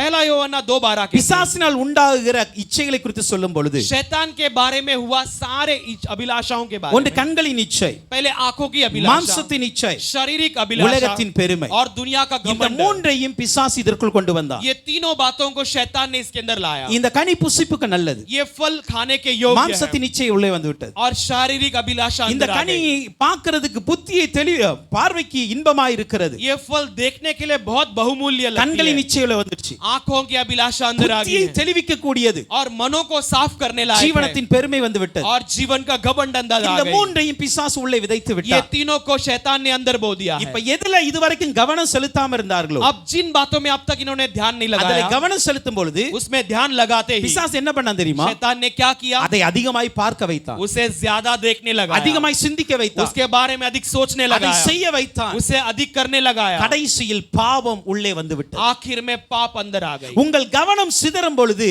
आपकी ध्यान जब भटकने உங்களுடைய लगती है, பார்வை தேவையில்லாத இடத்துக்கு போகும். आपके नजर अनजाने உங்கள் अव्यक्त जगहों पर கவனம் जाएगी. சிதறும் பொழுது आपकी ध्यान जब भटकती है, உங்களுடைய பேச்சு தேவையில்லாதாய் மாறிவிடும். आपके शब्द अनचाहत शब्द बन உங்கள் जाएंगे. கவனம் சிதறும் பொழுது आपके ध्यान भटकते நீங்கள் समय தேவையில்லாத இடத்துக்கு போக ஆரம்பிப்பீங்க. आप जहां पर नहीं जाना वहां पर आप जाने உங்கள் लगोगे. கவனம் சிதறும் பொழுது आपका ध्यान भटकते समय செய்யக்கூடாத காரியத்தை செய்ய जो ஆரம்பிப்பீங்க. नहीं करना है उन बातों को आप करने लगोगे. அல்லேலூயா. हालेलुया. கவனத்தை சிதற விடாதீங்க. ध्यान को कभी भटकने मत देना. அல்லேலூயா. हालेलुया. அல்லேலூயா. हालेलुया. சில நேரங்களை நான் கவனிப்பேன், कुछ समय में मैं ध्यान देता हूं, இங்க இருக்கவங்களும் அப்படிதான், அங்க இருக்கவங்களும் அப்படிதான் இருக்காங்க. यहां पर रहने वाले भी वैसे ही, वहां पर रहने वाले भी वैसे ही. அல்லேலூயா. हालेलुया. அல்லேலூயா. हालेलुया. சில நேரத்துல ஆராதனை நேரத்துல பேசிக்கிட்டு இருப்பீங்க, कुछ समय आराधना के बीच में बातें करते रहोगे. கர்த்தருடைய வார்த்தை வரும்பொழுது அதை கண்டுகொள்ளாம இருந்து கொண்டிருப்பீங்க. परमेश्वर का वचन जब आते हो तो आप ध्यान नहीं लगाओगे. நல்லா புரிந்து கொள்ளுங்க, अच्छे से समझ लो. கவனத்தை சிதறிட்டாலே அந்த வார்த்தையினுடைய வல்லமை நீங்க இழந்துட்டீங்கன்னு அர்த்தம். अगर ध्यान भटक गई तो उस शब्द का सामर्थ्य को आपने खो दिया. கவனம் சிதறிவிட்டாலே அந்த ஆராதனையில் இருக்கிற மகிமையை நீங்கள் இழந்து விட்டீர்கள். यदि ध्यान भटक गई तो आराधना की महिमा को आपने खो दिया. मतलब है, எவ்வளவு தான் நல்லவங்களா இருந்தாலும் பக்கத்துல இருந்தா பேசாதீங்க. कितना भी अच्छे क्यों ना हो, बाजू में है तो बात எவ்வளவு मत करो। தான் முக்கியமான வேலையா இருந்தாலும் कितने भी मुख्य काम क्यों ना हो, ஆராதனை நேரத்துல பக்கத்துல இருக்கிறவங்கள கண்டுக்கிடாதீங்க. आराधना के समय में बाजू में जो खड़े हैं उसके ऊपर ध्यान मत देना। அல்லேலூயா, அல்லேலூயா, அல்லேலூயா. அல்லேலூயா. இதை நான் உங்களுக்காகவும் சொல்றேன், எனக்காகவும் சொல்றேன். मैं इसे आपके लिए भी कहता हूं, मेरे लिए भी कहता हूं। நம்முடைய சின்ன கவன சிதறல் ஒரு பெரிய பாவத்தை கொண்டு வரும். हमारा छोटा सा ध्यान भटकाना बहुत बड़े पाप को ले आती है। அல்லேலூயா, அல்லேலூயா. நாம் சின்ன கொஞ்சம் கொஞ்சமாய் தான் அந்த கவனத்தை சிதறடிப்போம். हम छोटा छोटा कर कर हमारे ध्यान को शैतान இந்த भटकाएगा। நடுமரத்தில் வந்து நின்று பிசாசு பேசல. ये बीच के पेड़ में आकर शैतान ने बातें नहीं நல்லா किया। புரிந்து கொள்ளுங்க. अच्छे से समझ लीजिए। பிசாசும் ஏவாளும் பேசும் சொல்ல அவங்க எந்த மரத்துல நின்னாங்கன்னு தெரியாது. शैतान और हव्वा जब बातें कर रहे थे वो किस पेड़ के नीचे थे वो हम नहीं जानते। மேபி அவங்க 1 கிலோமீட்டருக்கு தூரமா கூட நின்றுக்கலாம். शायद 1 किलोमीटर दूर भी हो सकते அரை थे கிலோமீட்டர் தூரமா கூட நின்றுக்கலாம். या आधा किलोमीटर दूर हो सकते थे। ஆனால் அவன் பேச்சு கவனத்தை சிதற வைத்ததுனால लेकिन उसके बातों ने ध्यान भटकाने के அந்த कारण மரத்தை பார்க்கும் அளவுக்கு அவள் நடைய மாத்திட்டான். उसके ध्यान को भटकाकर उसकी ओर चलने लगा। அந்த மரத்தின் பக்கத்துல வந்துட்டா அவ. उस पेड़ के पास आ गई वो। அவங்க டிஸ்கஷன் நடந்த இடம் வேற. उनकी बातचीत अलग जगह में हुई। யூத ரபிகள் சொல்லுவாங்க, यहूदी रबी कहते हैं அப்படியே பேசி பேசி वैसे ही बातें करते இந்த करते பழத்து பக்கத்துல கொண்டு வந்துட்டானா. ये फल के बाजू में लेकर आ गया शैतान। அல்லேலூயா, हालेलुया। இப்படிதான் பிசாசு என்ன பண்ணுவானா, ऐसे ही शैतान क्या करेगा, கொஞ்சம் கவனத்தை சிதறடிச்சு थोड़ा सा ध्यान भटकाकर உங்க நடவடிக்கையை மாற்ற ஆரம்பிப்பான். आपके चाल को बदलने உங்க लगेगा, பார்வையை மாற்ற आपके ஆரம்பிப்பான். नजर को बदलने உங்களுடைய लगेगा, பேச்சை மாற்ற ஆரம்பிப்பான். आपके बातों को बदलने लगेगा। கொஞ்சம் கொஞ்சமாக எங்கு நீங்க போக கூடாதோ அங்கு கொண்டு நிறுத்தி விடுவான். थोड़ा थोड़ा हम जहां पर नहीं जाना वहां ले जाकर खड़ा कर देगा। கொஞ்சம் கவனமா இருங்க. थोड़ा सावधान। வாலிபர்கள், இளம் பிள்ளைங்க கொஞ்சம் கவனமா இருங்க. जवान बच्चे, जवान बहनें सब உங்கள் सावधान கவனம் रहो। இந்த வயதுல சிதறக்கூடாது. आपका ध्यान इस उम्र में नहीं भटकना உங்க चाहिए। கவனம் சிதறிச்சு அப்படினா यदि आपकी ध्यान भटक गई तो நீங்க விழுந்து போயிருவீங்க. आप गिर जाओगे। அல்லேலூயா, हालेलुया, அல்லேலூயா. हालेलुया। இளம் பிள்ளைகள், வாலிப பிள்ளைங்க எப்போதுமே கொஞ்சம் எச்சரிக்கையா இருங்க. जवान लड़के लड़कियां हमेशा ध्यान दीजिए। இதுவரைக்கும் உங்க கவனம் பாருங்க, சின்ன வயசுல இருந்து நல்ல வேதத்தை படிப்பாங்க. देखिए छोटे उम्र से शास्त्र को अच्छे से पढ़ते நானே हैं। சில பேரை பார்த்திருக்கிறேன், சில பேரை பார்த்திருக்கிறேன். मैंने कुछ लोगों को देखा है வசனத்தை நல்லா படிச்சு ஒப்புவிப்பாங்க. वचन को अच्छे से पढ़कर बताते हैं। நல்ல வசனம் சொல்லுவாங்க சின்ன வயசுல இருந்து. छोटे उम्र से ही वचन को अच्छा मनपाठ बताते हैं சர்ச்சில் ரொம்ப ஆக்டிவா இருப்பாங்க. और चर्च में सारे कामों में अपने आप को जुड़ा लेते हैं। ஆனால் அந்த இளம் வயது வரும் பொழுது लेकिन जब जवानी की उम्र आती है வசனத்தை விட்டு கொஞ்சம் விலகுவாங்க. वचन को छोड़कर थोड़े हटते हैं, படிக்கிறத மரம் கொஞ்சம் விடுவாங்க. पढ़ाई को थोड़ा छोड़ने लगेंगे, வசனத்தை மனப்பாடம் பண்றதை விடுவாங்க. वचन को मनपाठ करना छोड़ेंगे, சர்ச் ஆக்டிவிட்டிஸ்ல இருந்து கொஞ்சம் விலகுவாங்க. चर्च के कामों से थोड़ा दूर हटेंगे। அது வரைக்கும் பெற்றோரின் பேச்சை கேட்ட அவங்க திடீர்னு பாத்தீங்கன்னா பெற்றோரின் பேச்சை கண்டுக்கிடாம இருப்பாங்க. तब तक माता पिता के बातों को आज्ञा मानने वाले उसके बाद थोड़ा सा उससे हटेंगे। அது வரைக்கும் அம்மா அப்பா என்ன சொன்னாலும் அப்படியே கேட்பாங்க. तब तक माता पिता जो भी कहते हैं कि वैसे ही सुनेंगे। ஆனா அந்த ஒரு 13 14 வயசு டச் ஆக சொல்ல, लेकिन वो 13 14 उम्र जैसे आते ही அம்மா பேச சொல்ல माँ जब बातें करेगी கேட்காத மாதிரி இருப்பாங்க. ऐसे अनसुने रहेंगे। அதுதான் கவன சிதறல், வேற ஒண்ணும் यही இல்ல. हमारे ध्यान को सुनने அந்த को கேட்காத भटकाना। மாதிரி இருப்பாங்க தெரியுமா, वो जो सुनने न सुनने लायक रहते हैं ना, அது கவன சிதறல். वो हमारे ध्यान को भटकाना। அதுக்கப்புறம் उसके बाद கேட்டாலும் கேட்காத மாதிரி இருப்பாங்க. सुनकर भी अनसुना कर रहेंगे, அது தவறு. वो गलत है। அதுக்கப்புறம் उसके बाद கேட்ட வார்த்தையை செவி கொடுக்காம அதை செய்ய ஆரம்பிப்பான். जो सुने हुए बातों को न सुने बिना कुछ और करने அதுக்கு लगेंगे, பேர் பாவம். उसका नाम है पाप। அல்லேலூயா, हालेलुया। இப்படிதான் கொஞ்சம் கொஞ்சமா நம்முடைய வாழ்க்கையை பிசாசு கெடுக்க ஆரம்பிக்கும். ऐसे ही हमारे जीवन को थोड़ा थोड़ा शैतान बिगाड़ने लगता है। அல்லேலூயா, हालेलुया। அதே போலதான் சபையிலும் वैसे ही कलीसिया में நீங்கள் கொஞ்சம் கவன சிதற விட்டுட்டீங்க அப்படின்னா, आप थोड़ा सा आपके ध्यान को भटकने लगा दिए, நம்ம அர்ப்பணிச்சிட்டோம் அப்படின்னா हम समर्पण कर दिए, இன்னைக்கு ஒரு 2 நிமிஷம் பேசுவீங்க. आज थोड़ा दो मिनट बाजू में बात அடுத்த करोगे, வாரத்துல அந்த டிஸ்கஷன் கூட ஒரு 10 நிமிஷமா மாறும். अगले हफ्ते वही हमारी बातचीत 10 मिनट हो जाएगी, அதுக்கப்புறம் ஒரு அரை மணி நேரமா மாறும். उसके बाद वो अगले हफ्ते आधा घंटा हो जाएगा, அதுக்கப்புறம் முழு சர்வீஸ் நீங்க கண்டுக்கிடாம இங்க ஒரு சேலை மாதிரி உட்கார்ந்து போவீங்க. उसके बाद अगले हफ्ते में पूरा आराधना में आप गायब रहकर आप ऐसे एक मूर्ति के समान बैठे रहोगे। வசனம் அப்படிதான் சொல்லுது. वचन वैसे कहती है, கண்ணு இருந்தும் காணாது, आंखें रहकर भी नहीं देख காது सकती, இருந்தும் கேட்காது, कान है फिर भी नहीं सुन மூக்கு पाएंगे, இருந்தும் முகராது. नाक रहने पर भी नहीं सूंघ सकती। சில பேர் இங்க சர்ச்சில் கண்ணு இருந்தாலும் ஆண்டரை பார்க்க வர முடியும். कुछ समय कलीसिया में आने के बाद आके हो तो भी नहीं देख पाते। வசனம் உள்ள போகிறதுக்கு செவி இருக்கு, ஆனா உள்ள போக. वचन अंदर जाने के लिए कान है लेकिन नहीं सुनाई देती। இது ये सब இப்போ ஸ்டார்டிங்ல நல்லா இருக்கும், शुरुआत में बहुत अच्छा लगेगा, இது போக போக போக लेकिन जाते जाते உங்களுக்கும் ஆண்டவருக்குமான உறவை துண்டித்து விடும். आपके और परमेश्वर के बीच के रिश्ते को நமக்கு काट देगी। ஆண்டவருக்குள்ள உறவை துண்டிச்சிரும். हमारा परमेश्वर के बीच के रिश्ते को அதனால काट தான் देगी। சின்ன கவன சிதறலே நாம் சரியாகி விட வேண்டும். इसलिए छोटा सा हमारा ध्यान भटकते ही अपने आप को सुधार लेना चाहिए। அல்லேலூயா हालेलुया அல்லேலூயா हालेलुया। உங்களுக்கு தெரியுது இவன் பக்கத்துல இருந்தா என்ன பேசுவானா இடத்தை மாத்து. आप समझते हो कि इसके बाजू में बैठो तो मुझे मेरा ध्यान भटकता है तो अपनी जगह को बदल உங்கள் लो। கவனத்தை சிதறக்கிற எதிரடிதா இருந்தாலும் அந்த இடத்தை விட்டு தூர போறது ரொம்ப आपके நல்லது. ध्यान को भटकाने वाला कोई भी जगह हो तो जगह को छोड़कर और कहीं जाओ। இல்லை என்றால் உங்களுடைய ஆவிக்குரிய வாழ்க்கைக்கு நீங்களே குழி தோண்டுறீங்க. नहीं तो आपके आत्मिक जीवन के लिए आप खुद खड्डा खोद रहे हो। ஏவாள் அதை தான் செய்தா. हव्वा ने यही किया। சர்ப்பம் பேசும் பொழுதே தூர போயிருக்கணும். सांप बातें करते ही दूर चली जानी நான் चाहिए தேவ थी। சத்தத்தை மட்டும் தான हम கேட்கிறவன். केवल परमेश्वर की आवाज को நான் सुनने वाले சர்ப்பத்தை हैं। பேசுறத मैं கேட்கிறேன். क्यों सांप के बातों को सुन रहा அதுக்கு हूं? கவனம் செலுத்தினா उसको ध्यान देने लगी சர்ப்பம் அப்படியே புசிக்க வேண்டாம்ன்ற மரத்துக்கு கவனம் और செலுத்தி கொண்டு सांप போனது. ने उसको उस जगह पर ले गई जहां पर उस फल को नहीं அந்த खाना था। மரத்தை மாத்திரமல்ல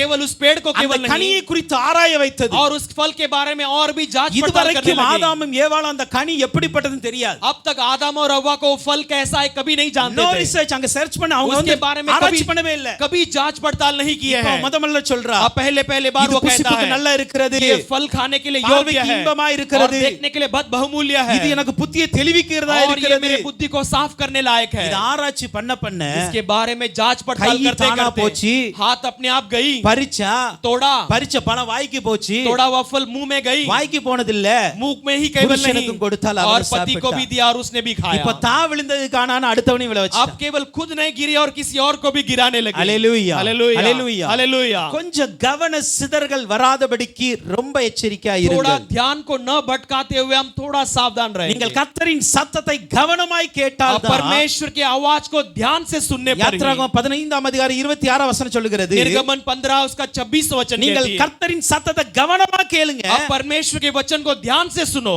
எகிப்துல வர்ற எந்த வியாதியும் நான் உனக்கு கொண்டு வர மாட்டேன். मिस्र में आने वाला कोई भी बीमारी रोग में நீ तुम्हें आने नहीं கவனமா दूंगा। கேளுங்க. तुम ध्यान से सुनो। நீங்கள் உபாகமம் 12:32 சொல்லுகிறது व्यवस्था 12 उसका 32 कहती இன்னைக்கு है, நான் உனக்கு விதிக்கிற இந்த கட்டளையை கவனமா கேளு आज அப்படிங்கிறார். मैं तुम्हारे लिए जो कानून डालता हूं उसे ध्यान से अपनाओ। அல்லேலூயா हालेलुया அல்லேலூயா. हालेलुया। இப்ப ஆதாம் ஏவாள் விழுந்துட்டான். अब आदम और हव्वा गिर गए। இதே மாதிரி इसी तरह மோசேயை குறித்து நம்ம பார்க்கிறோம். मूसा के बारे में हम देखते हैं। நீங்கள் என்னாகும் 20ஆம் அதிகாரத்தின் 8 லிருந்து 11 வரைக்கும் பார்க்கும் பொழுது आप गिनती 20वां अध्याय उसका 8 से लेकर हम देखते हैं। நம்பர்ஸ் சாப்டர் 20 verse 8 to 11ல பாருங்க. गिनती 20 उसका 8 से 11 तक देखिए। ஆண்டவர் மோசேயை ஆரோனை பார்த்து சொல்றார், परमेश्वर मूसा और आरोन को देखकर कहता கர்த்தருடைய है, சமூகத்தில் இருக்கிற கோலை எடுத்து கொண்டு வாங்க. परमेश्वर के समूह की लाठी को लेकर आओ, கண்மலையை பார்த்து பேசுங்க. चट्टान को देखकर बातें करो, கண்மலையில இருந்து உங்களுக்கு தண்ணீர் வரும். चट्टान से तुम्हारे लिए पानी आएगी। அல்லேலூயா हालेलुया அல்லேலூயா. हालेलुया। ஏன்னா அந்த ஜனங்கள் தண்ணீருக்காக முறுமுறுத்து கொண்டு இருக்கிறார்கள். क्योंकि ये लोग पानी के लिए कुड़कुड़ा रहे हैं। மீன்ஸ் என்னன்னா மோசேக்கு ரொம்ப கோவம் வந்துடுச்சு. मूसा को बहुत गुस्सा आ गया।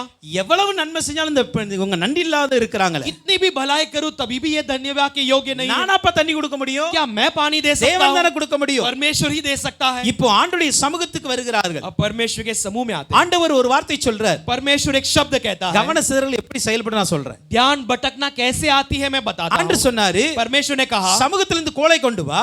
समूह से लाठी को ले आ। அந்த கோலை வைத்துக் கொண்டு நீ கண்மலையை பார்த்து பேசு அப்படினா. ये लाठी को लेकर इस चट्टान की ओर तू बातें कर कहा। பாதி வேலை ஒழுங்கா பண்ணார். आधा काम सही से किया। கோலை கரெக்ட்டா சமூகத்திலிருந்து கொண்டு வந்தார். लाठी को सही से उसके सामने ले आया, பாதி வேலை தப்பு பண்ணிட்டார். लेकिन आधे काम में गलती कर दी। அல்லேலூயா. हालेलुया। இதற்கு காரணம் என்ன தெரியுமா? इसका कारण क्या है? ஆண்டவருடைய வார்த்தையை முழுமையாய் கவனிக்காதது. परमेश्वर के वचन को पूरी तरह ध्यान नहीं இவர் दिया। என்ன நினைச்சார்னா, इन्होंने क्या सोचा? யாத்ராகமம் 17:6ல निर्गमन 17:6 கோலை में வைத்து அடி அப்படினார். लाठी को रखकर मार कर தண்ணி कहा, வந்துச்சு. पानी आई। இதே மாதிரி ஒரு கண்மலை தண்ணி வந்துச்சு. ऐसे ही एक चट्टान का पानी आया। இவர் பாதி கேட்டாரு கோலு அப்படின்னு கேட்டார். अब यहाँ पर भी इन्होंने केवल आधा सुना, பாதிக்கு கவனம் கொடுக்கல. आधे को ध्यान नहीं दिया। என்னாச்சு தெரியுமா? अब क्या हुआ? அவர் பேச சொன்னார். இவர் நினைச்சாரு முன்னாடி மாதிரி அடிக்க சொல்லிட்டாரு. परमेश्वर ने कहा कि तुम बातें करो, लेकिन इसने समझ लिया कि मारना है कर कर। உங்களுடைய கவன சிதறல் ஒரு வேலையை முழுமையாய் செய்ய விடாது. तुम्हारा ध्यान का भटकना एक काम को पूरी तरह करने नहीं உங்களுடைய देगी। கவன சிதறல்கள் நீங்க வேதத்தை முழுமையாய் படிக்க விடாது. आपको ध्यान का भटकना शास्त्र को पूरी तरह पढ़ने नहीं உங்களுடைய देगी। கவன சிதறல்கள் வேதத்தின் சத்தத்திற்கு முழுமையாய் செவி கொடுக்க விடாது. आपका ध्यान भटकने पर शास्त्र के आवाज को पूरी तरह सुनने नहीं देगी। பாதி கேட்கும் பாதி கேட்காது. आधा सुनने लगाएगी, आधा नहीं பாதி सुना வேதத்தை करेगी। வாசிப்பீங்க பாதி வாசிக்க மாட்டீங்க. आधा शास्त्र को पढ़ोगे, आधा ऐसे ही छोड़ दोगे। கொஞ்சம் ஒழுங்கா ஜெபிப்பீங்க கொஞ்சம் ஒழுங்கா ஜெபிக்க थोड़ा மாட்டீங்க. सही से प्रार्थना करोगे, फिर आधा चला जाएगा। அல்லேலூயா. हालेलुया। சில நேரத்துல நம்ம ஜெப அனுபவத்துல கூட பாருங்களேன். कुछ समय हमारे प्रार्थना के अनुभव में देखिए, நல்லா போயிட்டே இருக்கும். இருக்கும் अच्छा चलती रहेगी, திடீர்னு மண்டையில வேற ஏதாவது வந்துட்டுனா अचानक दिमाग में कोई और बात आ गई तो முழங்கால்ல தான் நிப்போம், घुटने में रहेंगे ஆனா செபிக்க மாட்டோம். लेकिन प्रार्थना नहीं करेंगे। அப்படிதானே?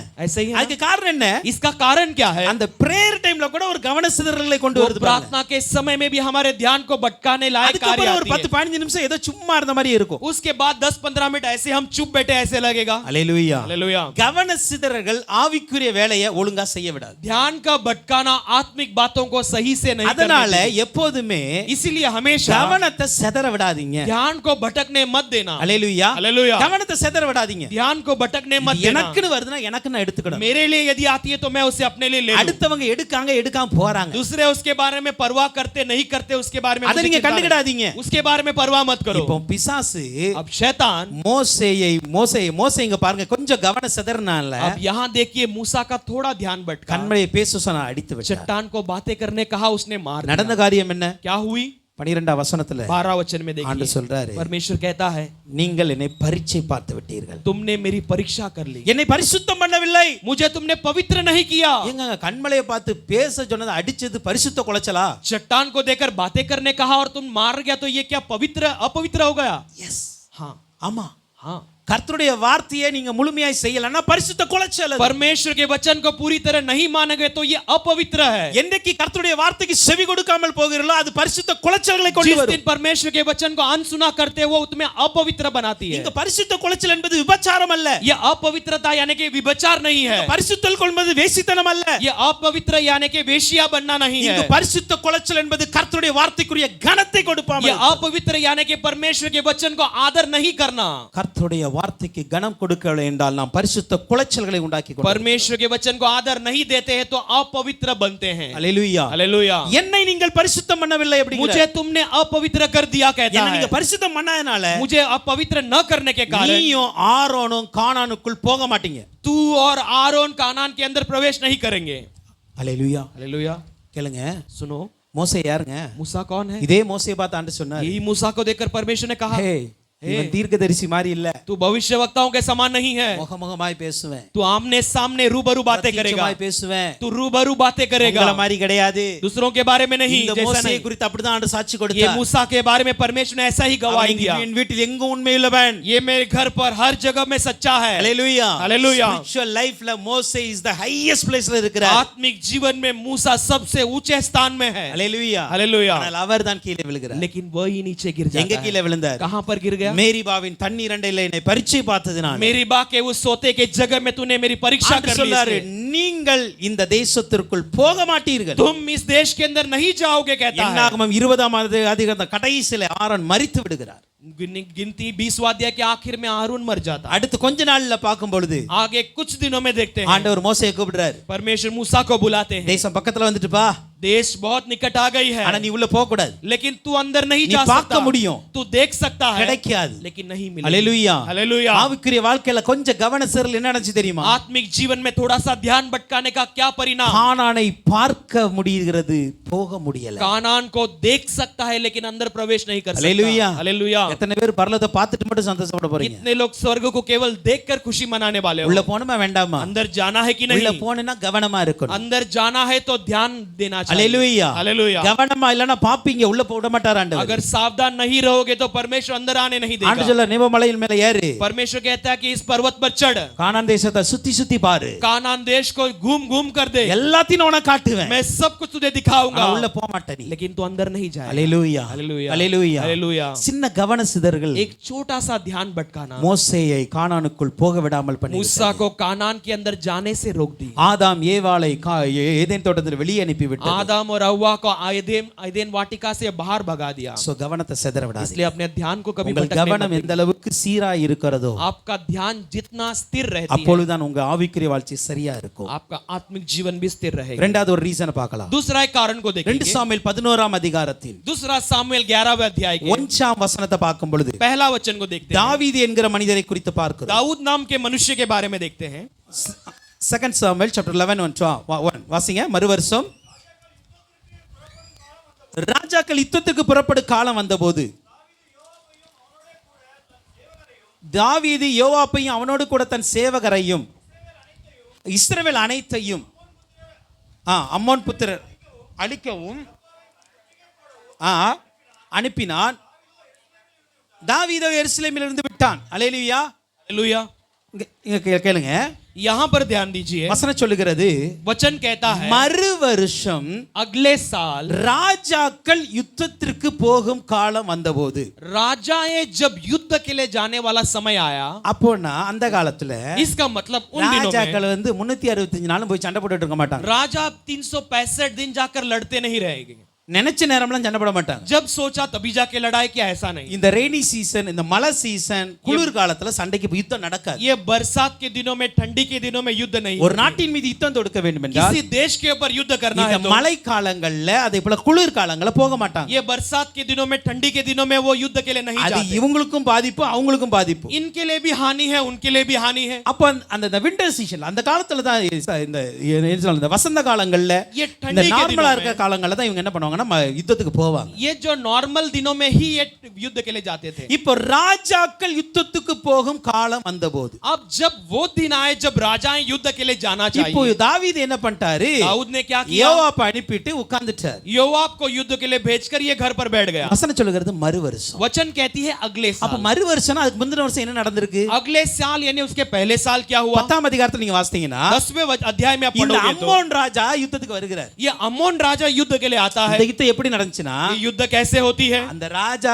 இறந்து போயிட்டாரு. वो राजा गुजर गया। அவங்க பையன்ட்ட வந்து துக்க செய்தி விசாரிக்கும்படி தாவீது தன்னுடைய ஆட்களை அனுப்புறாரு. उसके बेटे के पास दाऊद अपने लोगों को भेजता है ताकि दुख के बारे में ஆனா पूछ सके। அங்குள்ள அந்த ராஜா கூட இருக்கிறவங்க சொல்லிட்டாங்க, இது வந்து துக்க செய்தி விசாரிக்க அனுப்பல, लेकिन उस राजा के साथ रहने वालों ने कह दिया कि ये दो तसल्ली देने नहीं आए, வேவு பார்க்க அனுப்பிட்டாரு. ये हमें जासूस करने आए அப்படின்னு हैं। சொன்னா அந்த போனவர்ல இவங்க வந்து அவமானப்படுத்தி அனுப்பிட்டாங்க. ऐसे कहते ही जो भी गए थे उनको अपमानित कर कर भेज दिया। அவமானப்படுத்தி அனுப்பினது மாத்திரமல்ல, उन्हें अपमानित ही नहीं அந்த किया, அம்மோன் ராஜா वो अम्मोन राजा ने சீரியர்களுக்கு பணம் கொடுத்து அவர்களையும் சேர்த்து கொண்டு இஸ்ரவேலுக்கு விரோதமாக யுத்தம் பண்ண வந்துச்சு. अशूर को पैसा देकर खरीद कर उनके सामने युद्ध करने लगा दिया। இப்போ தாவீது என்ன பண்றாருன்னா, யோவாப்பும் போய் யுத்தம் பண்றாரு. अब दाऊद क्या करते?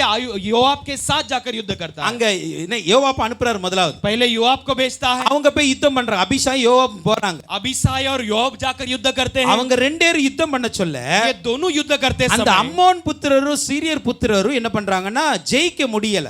ये अम्मोन के पुत्र और अशूर के पुत्र विजय नहीं पा रहे हैं। ஆனா அதே நேரத்துல लेकिन उसी समय அந்த में 10ஆம் அதிகாரத்தின் 17ல இருந்து வாசிக்கும் பொழுது उसी 10वां अध्याय के 17 से हम पढ़ते हैं, தாவீதுக்கு சொல்லியாச்சு அவங்களை எங்களால ஜெயிக்க முடியல. दाऊद के लिए कह दिया गया है कि हम उन पर विजय नहीं पा யோவாப் सकते। அபிஷாய் நல்ல படைத்தலைவர்கள் தான். योआब और अबीसाय अच्छे प्रधान हैं, ஆனா அவங்க எல்லா ராஜாக்களும் சேர்ந்து வந்தனால ஜெயிக்க முடியல. लेकिन वो सारे राज्य मिलकर आए, इस पर विजय पा नहीं पाए। தாவீது போறார். अब दाऊद जाते हैं, சீரியருக்கு விரோதமாய் போய் अशूर के विरुद्ध जाकर ஒரு பெரிய ஜெயத்தை எடுத்துட்டு, एक बड़े विजय को हासिल कर அதுக்கப்புறம் அம்மோன் புத்திரருக்கு சீரியர்கள் வந்து ஹெல்ப் பண்ணவே மாட்டாங்க, அந்த அளவுக்கு முடக்கிட்டார். उसके बाद अम्मोन पुत्र अशूर के लिए मदद नहीं करेंगे, लेकिन उन्हें जाकर रोक लिया। இது ஃபர்ஸ்ட் வருஷம் நடந்துச்சு. ये पहले साल में हुई है। அடுத்த வருஷம் இதே அம்மோன் புத்திரரோட யுத்தம் பண்ணணும். अब अगले साल यही अम्मोन के पुत्रों के साथ युद्ध करना है। இப்போ என்ன பண்ணணும்? अब क्या करना இப்போ है? தாவீது என்ன பண்றாரு? अब दाऊद क्या करता है? போன வருஷ யுத்தத்துல गए साल के युद्ध में யோவாப் அபிஷாய் அனுப்புனாரு. योआब और अबीसाय को भेजा, அவங்க யுத்தம் பண்ணாங்க, उन्होंने युद्ध किया, ஜெயம் வரல. विजय नहीं मिलेगी। இவர் மறுபடியும் போய் யுத்தம் பண்ணி ஜெயித்து வந்தார். ये फिर से जाकर युद्ध कर कर विजय पाकर இப்போ आए। இந்த வருஷம் இதே மாதிரி என்ன பண்றாருன்னா, अब इस साल भी ये क्या करते हैं? யோவாப் சொல்ற நீ போப்பா, योआब को बोलते हैं कि तू जा, ஏன்னா ஆல்ரெடி ஜெயிச்சாச்சுல்ல, क्योंकि पहले हम पर அதனால विजय யோவாப் पाए। நீ போய் யுத்தம் பண்ணு சொல்லிட்டார். अब योआब को कह दिया तू जाकर युद्ध कर ले। அல்லேலூயா. हालेलुया। ராஜாக்கள் அந்த நாட்கள்ல யுத்தத்துக்கு கண்டிப்பா போகணும். राजा उन दिनों में युद्ध के लिए निश्चय जाना ஏன்னா चाहिए। ராஜாக்கள் யுத்தம் பண்ணுகிற நாட்கள் அது. क्योंकि वो दिन ऐसे दिन थे जहां पर राजाओं को जाकर युद्ध करना மத்த था। நாட்கள்ல படைத்தலைவர்கள் போவாங்க, யுத்தம் பண்ணுவாங்க, ஓகே. बाकी दिनों में सेनापति जाते थे, युद्ध के वीर ஆனா அந்த जाते थे, अलग बात குறிப்பிட்ட है। மாதங்கள்ல लेकिन ये नियुक्त महीनों में ராஜாக்கள் யுத்த களத்துல இருக்கணும். राजाओं का युद्ध भूमि में रहना ஆனா बहुत அந்த जरूरी है। யுத்தத்துக்கு களத்துல நிக்க வேண்டிய அந்த காலத்துல लेकिन इस युद्ध भूमि में खड़े रहने वाले उन दिनों में தாவீது எருசலேமில் இருந்து விட்டார். दाऊद यरूशलेम में ही रह गया। இரண்டாவது தாவீதுக்கு ஒரு வீழ்ச்சியை நம்ம அங்க பார்க்கிறோம். और दूसरा हम दाऊद के गिरावट को देखते हैं। இந்த வீழ்ச்சி எதனால் வந்தது? ये गिरावट किसके कारण आई? பொறுப்பு உணராதனால வந்தது. अपने जिम्मेदारी को न समझने के कारण आए। உங்களுடைய வேலையை நீங்க உணரணும். आप अपने काम को जिम्मेदारी को நம்முடைய स्मरण பொறுப்பை करना நம்ம है। உணரல அப்படின்னா यदि हम अपने जिम्मेदारी को स्मरण नहीं करेंगे तो நாம் வீழ்ச்சியில விழுவோம். हम गिर सकते हैं। நம்முடைய வேலையை நம்ம செய்யணுங்க. हम अपने कामों को सही से करना है। ராஜாக்கள் யுத்தம் பண்ண போகிற நக்கல யுத்தத்துக்கு போயிருக்கணும். जिन दिनों में राजाओं को युद्ध करना था उन दिनों में जाना जरूरी था। எருசலேம்ல இருந்தாரு. यरूशलेम में थे। ஒரு நாள் சாயங்கால வேளையில படுக்க போனாரு. एक दिन शाम के समय में सोने गए, தூக்கம் வரல. नींद नहीं आई। உப்பரிக்கு மேல போய் அப்படியே சுத்திக்கிட்டு இருக்கிறார். ऐसे ऊपरी मंजिल में जाकर टहलने गए। பக்கத்துல ஒரு ஸ்திரீ ஸ்நானம் பண்ணிட்டு இருக்காங்க. बाजू में एक स्त्री नहा रही थी। பார்த்தார், देखे, பாவத்தில் விழுந்தார். पाप में गिरे। பாவத்துல விழுந்துட்டார். पाप में गिर गए। யார் இவரு? कौन है ये? என்னுடைய இருதயத்துக்கு ஏற்றவன், मेरा हृदय के योग्य எனக்கு சித்தமானது எல்லாம் செய்பவர். और मेरे सारे चाहत के बातों को करने இந்த वाला। சாட்சி யார் சொன்னா? ये गवाही किसने दिया है? தாவீதை குறித்து ஆண்டவர் சொன்னார். दाऊद के बारे में परमेश्वर ने खुद दिया है। நம்மள பார்த்து ஆண்டவர் இன்னைக்கு சொல்ல மாட்டேங்கிறார். हमें देखकर परमेश्वर आज नहीं ஆனா कहता है। தாவீதை பார்த்து சொன்னார், लेकिन दाऊद को देखकर कहा தாவீது है, என்னுடைய இருதயத்துக்கு ஏற்றவன், दाऊद मेरे हृदय के योग्य எனக்கு है சித்தமானது எல்லாம் செய்வான். और मेरे लिए जो भी चाहते हैं वो सब कुछ நல்ல ஒரு करेगा। டெஸ்டிமனி அவனுக்கு இருக்கிறது. अच्छी एक गवाही उसके लिए है। அவ்வளவு ஆவிக்குரிய வாழ்க்கையில ஹையஸ்ட்ல இருக்கிறார். इतने आत्मिक जीवन में ऊंचाई पर है। ஒரு நாள் एक दिन தன்னுடைய பொறுப்பை உணராமல் வீட்டில் இருந்ததனால अपने जिम्मेदारी को महसूस किए बिना घर पर रहने என்ன के நடக்க कारण ஆரம்பித்தது? क्या होने लगी? செய்யக்கூடாத பாவத்தை செய்தார். जो नहीं करना है वैसे पापों को அவர் किया। பண்ணின விபச்சாரம் மாத்திரமல்ல, उसने किया हुआ व्यभिचार केवल नहीं, ஒரு கொலை நடக்க ஆரம்பித்தது. एक हत्या होने लगती है। அல்லேலூயா, हालेलुया, அல்லேலூயா. हालेलुया। உரியாவை கொலை செய்தார். उरिया को मार डाला। அதன் மூலம் பிறந்த பிள்ளையை ஆண்டவர் அடித்தார். उसके द्वारा जन्म हुए बच्चे को परमेश्वर அந்த ने मारा। பிள்ளையும் செத்து போனது. वो बच्चा भी मर गया। அல்லேலூயா, हालेलुया, அல்லேலூயா. हालेलुया। இங்க தாவீதின் வீழ்ச்சிக்கு ஒண்ணே ஒண்ணுதாங்க. यहाँ पर दाऊद के गिरने का एक ही कारण है। தான் செய்ய வேண்டிய வேலையை செஞ்சிருந்தா இந்த நடந்திருக்காது. अपने करने वाले काम को यदि सही से किया हो तो ये நீங்கள் नहीं செய்ய होता। வேண்டிய வேலையை கரெக்டா செய்யணும். आप करने वाले काम को सही से करना है। அல்லேலூயா, हालेलुया, அல்லேலூயா. हालेलुया। ஆராதனைக்கு வர நேரத்துல வீட்ல இருந்தா பாவம் வந்துரும். आराधना को आने वाले समय में यदि घर पर रह जाएंगे तो पाप आएगी। அல்லேலூயா. हालेलुया। நீங்க வேலைக்கு போற நேரத்துல வீட்ல இருந்தா சம்பளம் வருமா? आप नौकरी में जाने वाले समय में घर पर रहोगे तो क्या पगार आएगी? அதே மாதிரி தான் उसी तरह ஆராதனைக்கு வர வேண்டிய நேரத்துல நீங்க வீட்ல இருந்தீங்கன்னா பரிசுத்தம் வராது, பாவம் आराधना தான் को வரும். आने वाले समय में घर पर रहोगे तो पवित्रता नहीं, पाप आएगी। அல்லேலூயா. हालेलुया। நீங்கள் செய்ய வேண்டிய வேலையை நீங்க தான் செய்யணும். आप करने वाले काम को आप ही को करना அதை है। இன்னொருவரிடம் கொடுத்து அனுப்பினால் நீங்கள் பாவத்தில் விழுவீர்கள். यदि उसे किसी और को आप दे दोगे तो आप पाप में गिर உங்க जाओगे। பொறுப்பை உணருங்க. आप अपने जिम्मेदारी को ஜெபிக்க வேண்டிய समझो। நேரத்துல ஜெபிங்க. प्रार्थना करने वाले समय में प्रार्थना करो। சாட்சியா இருக்க வேண்டிய நேரத்துல சாட்சியா जब இருங்க. गवाही बनकर रहना है तभी गवाही बनकर வேதத்தை रहो। வாசிக்க வேண்டிய நேரத்துல வேதத்தை வாசிங்க. शास्त्र को पढ़ने वाले समय में शास्त्र को पढ़ो। ஆராதனைக்கு வர வேண்டிய நேரத்துல ஆராதனைக்கு வாங்க. आराधना को आने वाले समय में आराधना में உங்கள் आओ। வேலைகளை செய்ய வேண்டிய நேரத்துல வேலைகளை செய்யுங்கள். अपने कामों को करने वाले समय में सही से अपने படிக்க வேண்டிய कामों को காலத்துல करो। படிங்க. पढ़ने वाले दिनों में पढ़ाई को அதை सही से விட்டுட்டு करो। மத்த காரியத்துக்கு நீங்க பண்ணுனீங்கன்னா उसे छोड़कर जब दूसरे कामों में आप உங்களுடைய लगोगे ஆவிக்குரிய வாழ்க்கையில வீழ்ச்சி ஆரம்பமாகிவிடும். आपके आत्मिक जीवन में गिरावट शुरू हो जाती है। அல்லேலூயா. हालेलुया। இதுக்கு மேல என்ன எக்ஸ்பிளனேஷன் நீங்க போட்டுக்காங்க. इससे बढ़कर आपको क्या सफाई चाहिए ஏன்னா आप நேரம் मिला लो। ஃபாஸ்டா போறது. क्योंकि समय बहुत जल्दी அடுத்த से ஒரு बीत காரியத்தை रही நம்ம பார்க்க है। एक போகிறோம். और बात को हम देखेंगे। நீங்கள் இன்னொரு காரியத்தை யோவான் 18ஆம் அதிகாரத்தில் யோहन्ना 18वें अध्याय के 15 16 வசனத்தை பார்க்கும் பொழுது 15 और 16 वचन को देखते हैं। John chapter 18 verse 15 and 16 யோहन्ना 18 उसका 15 16 को देखते हैं। வாசிக்கலாம் ஒரு ஆள். पढ़ेंगे एक जन। சீமோன் பேதுருவும் வேறொரு சீஷனும் இயேசுவுக்கு பின் சென்றார்கள். அந்த சீசன் பிரதான ஆசாரியனுக்கு அறிமுகமானவனாய் இருந்தபடியினால் இயேசுவோட கூட அரண்மனைக்குள் பிரவேசித்தான். பேதுரு வாசல் அருகே வெளியே நின்றான். அறிமுகமாய் இருந்த வெளியே வந்து வாசல் காக்கிறோட பேசி பேதுருவை உள்ளே அழைத்து கொண்டு இந்த சம்பவத்தை பார்க்கிறோம். इस बातों को, इस घटना को हम देखते இயேசு हैं। கிறிஸ்துவ यीशु मसीह को பிரதான ஆசாரியர்களுடைய அரண்மனைக்குள் கொண்டு போறாங்க. प्रधान याजकों के रहने वाले जगह पर ले जाते ஒரு சீஷன், அந்த சீஷன் யோவான் என்று அறிஞர்கள் சொல்றாங்க. ये एक चेला यानी कि शास्त्र के पंडित कहते हैं कि वो யோहन्ना है। அவருக்கு வந்து பிரதான ஆசாரியர் பழக்கமா இருந்ததனால அந்த அரண்மனைக்குள்ள போறாரு. वो प्रधान याजक उसका जान पहचान का था, इसके लिए वो उस महल के अंदर जाता ஆனா है। பேதுருவை வாசல்ல நிப்பாட்டிட்டாங்க. लेकिन पतरुस को बाहर द्वार पर खड़ा करा இப்போ दिए। உள்ள போய் அந்த சீஷன் என்ன பண்றாருன்னா பிரதான ஆசாரியர்ட்ட பேசி ஒரு பெர்மிஷன் வாங்கிட்டு अंदर वो चेला जाकर उस प्रधान याजक से बातें कर अनुमति लेकर பேதுருவை உள்ள கூட்டிட்டு போயிட்டார். पतरुस को भी अंदर लेकर உள்ள गया, கூட்டிட்டு போயிட்டு अंदर ले जाकर 17 18 வசனத்தை பார்க்கலாம். 18-19 वचन में देखेंगे. அப்பொழுது வாசல் காக்கிற வேலைக்காரி பேதுருவை நோக்கி, சரி இன்னொரு வசனத்தை வாசிக்கலாம். மத்தேயு 26 அதிகாரம் मत्ती 26वां अध्याय के 69 வசனம் வாசிங்க. 61वां वचन को पढ़ेंगे. தேவனுடைய ஆலயம் ஆ 69 அத்தருணத்தில் பேதுரு 69 வெளியே வந்து 69 26. அரண்மனை முற்றத்தில் போதும். ஜஸ்ட் இங்க பாருங்க, கவனமா கேளுங்க. अब यहाँ ध्यान से सुनो. இப்போ என்ன பண்றாரு, அரண்மனைக்குள்ள போக முடியாது. अब राजमहल के अंदर नहीं जा सकता. அந்த சீஷன் வந்து பெர்மிஷன் வாங்கி அரண்மனைக்குள்ள கூட்டி போயிட்டார். अब वो चेले ने अनुमति लेकर अंदर लेकर गया. வசனம் சொல்லுகிறது மறுபடியும் பேதுரு வெளியே வந்து அரண்மனை முற்றத்தில் உட்கார்ந்தார். वचन कहती है कि पतरुस फिर से बाहर आकर उस महल के बाहर दीवार पर बैठ गया. இப்போ இந்த இடத்துல என்ன நடக்குது தெரியுமா? अब इस जगह पर क्या होती है? 3 முறை பேதுரு இயேசுவை மறுதலித்தார். 3 बार पतरुस ने यीशु को इनकार कर दिया. இப்போ அந்த சீஷனோடே போயிருந்தா, अब यदि उस चेले के साथ गया हो तो அந்த சீஷன் இயேசு கிறிஸ்துவின் சிலுவை அடித்து கொல்கதா மலை வரைக்கும் பின்னாடியே போனார். वो चेला यीशु मसीह को उस गोलगथा के सूली को मारने तक उसके साथ गया. யோவானை குறித்து பார்க்கிறோம், சிலுவையின் அடியில நிற்கிறார். योना के बारे में देखते कि वो सूली के नीचे खड़ा அது है. வரைக்கும் இயேசு கூடயே மீன்ஸ் இயேசு சிலுவை சுமந்து கொண்டு போறார், பின்னாடி போயிட்டே இருக்கிறார். तब तक यीशु क्रूस को उठाकर चलता है, उसके पीछे पीछे उसके साथ साथ. இப்போ பேதுருவையும் அதற்காய் தான் கூட்டி கொண்டு போனார். अब पतरुस के लिए भी उसी के लिए लेकर गया गया. பேதுரு பின்னாடியே வரணும்னு நினைச்சாரு. पतरुस भी उसके साथ साथ आना चाहता ஆனா था, கொஞ்சம் என்னன்னா இடத்தை மாத்தினார். लेकिन थोड़ा सा अपने जगह को बदल लिया. அந்த சீஷன் எங்கேயோ போய் நின்னுட்டாரு. अब ये चेला कहीं और जाकर खड़ा हो गया இவர் அரண்மனை முற்றத்துல வந்து குளிர் காய்ந்து கொண்டிருந்தார். और ये महल के बाहर आकर ठंडी सेकने लगा. அங்க இயேசு பயங்கரமா அடிச்சிட்டு இருக்காங்க. वहां पर यीशु को बदतर रीति में मार रहे முகத்துல हैं துப்புறாங்க, और चेहरे में थूकते हैं, அவமானப்படுத்துறாங்க. अपमानित करते हैं. இந்த பேதுருக்கு இப்பதான் குளிர் காயணும். और ये पतरुस को अभी ठंडी सेकना था.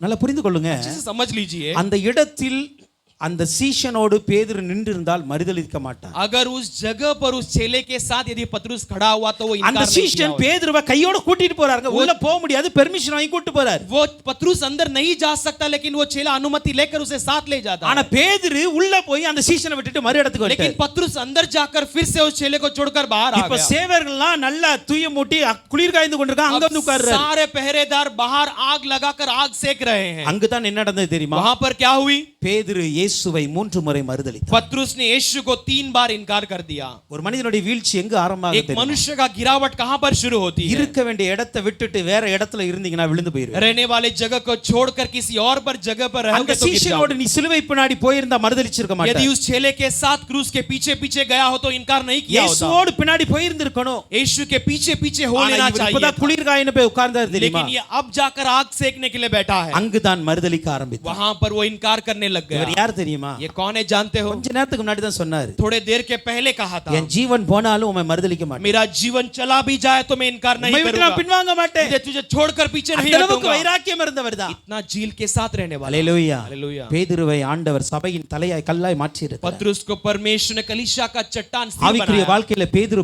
உயர்ந்த இடத்துல தான் आत्मिक இருக்கிறார். जीवन में परमेश्वर ने ऊंचे स्थान पर पतरुस को அவருடைய रखा. வீழ்ச்சிக்கான காரணம் என்ன? लेकिन उसका गिरावट का कारण क्या है? இடம் சரியில்லாத இடத்துல போய் உட்காராங்க.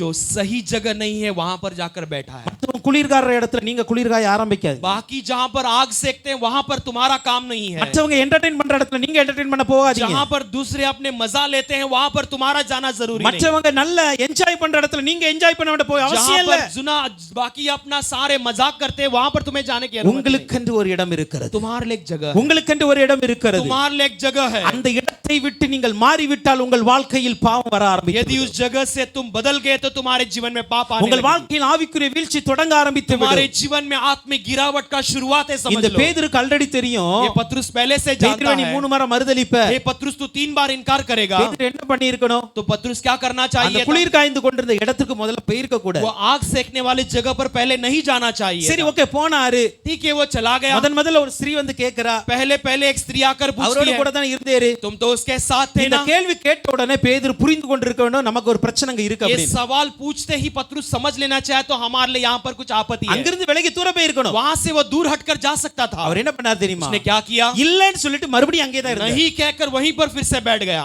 மறுபடியும் ஒருத்தன் வந்து கேக்குறான். फिर से एक और आकर पूछता है। அதுக்கும் இல்லன்னு சொல்லிட்டு மறுபடியும் அங்கே தான் இருக்கிறார். उसके लिए भी मना कर कर फिर से वहीं पर बैठा है। பேதுருக்கு ஞாபகம் வரல. पतरस याद नहीं आया। 3 முறை நான் மறுதல் பண்ண சொன்னாரு. 3 बार मैं इनकार करूंगा ऐसे पिता ने ஒரு कहा முறை है। மறுதலிச்சிட்டேன். एक बार तो मैं इनकार कर चुका हूं। இடத்தை காலி பண்ணிருக்கலாம்ல? जगह को खाली कर सकता था। இடத்தை காலி பண்ணிருக்கலாம்ல? जगह को खाली कर सकता था।